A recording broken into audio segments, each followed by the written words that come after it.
God created you in his own image. He gave you a brain and a soul. The brain can affect the soul and what it does and how life turns out. But the soul can spark the brain to start to develop an identity. The identity is going to control your behavior. Your behavior doesn't control your identity. You're not going to go out and build the business and act and be like a director until your identity becomes that way. Do you understand this? It's not the reverse. So you have to get your brain programmed so that you have the identity of what you wish you could be. Is this making any sense? Yeah. Okay. Now, your identity punishes you for behaving out of line with your identity.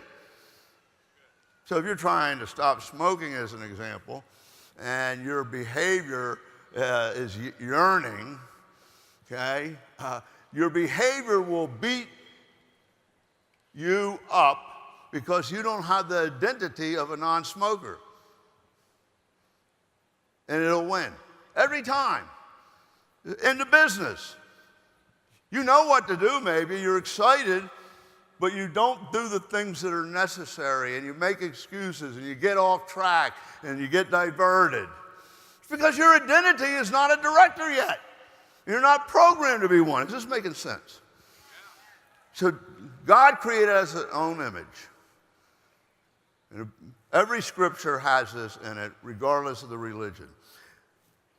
Yeah.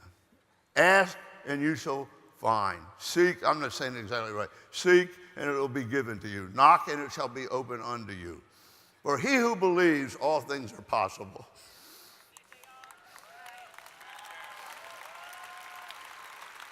And it's fulfilled every time. And you all have a brain.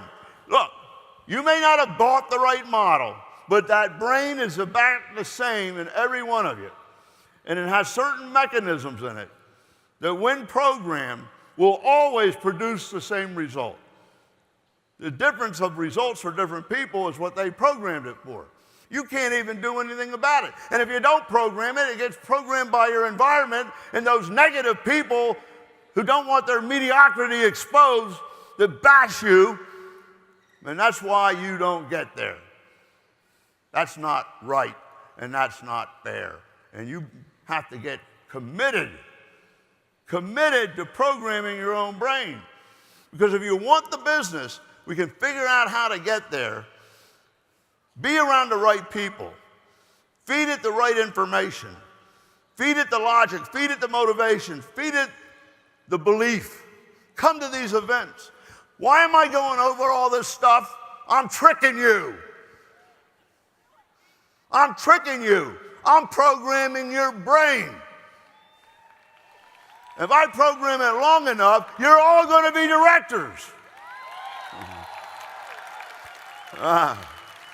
So, being that you have a brain, you think. Your identity sparks up ideas. It comes from your identity, though. You don't think about things that you don't care about or know about, right? The beautiful thing about the brain, when it awakens and you get ideas, you get to argue with yourself. Like when I first wanted to start the company, and Lauren called me out and said, "It's an incredible idea. It makes so much sense. Why don't you just do it?" I mean, she believed in me so much and irritated me so much, I ended up doing it. But I was arguing, "Oh, it's an idea whose time has come. You should do it." "Yeah, but nobody's ever done it before." "Well, there's got to be someone the first one. They make the most money." "Yeah, but I might go bankrupt." "Yeah, but everybody needs this. Everybody wants it. Don't worry about those dumb things." "Yeah, you're such a silly fool. You don't have any money. How are you going to get the thing off the ground?" Back and forth, back. You ever do that? That's a really good thing. Have the argument. Get the logic. Come to believe it or reject it logically. That goes way down into the programming of the brain. Okay? So when you come to believe it by visualizing it, if you can see the end result and feel it, it's dangerous, deep-level programming.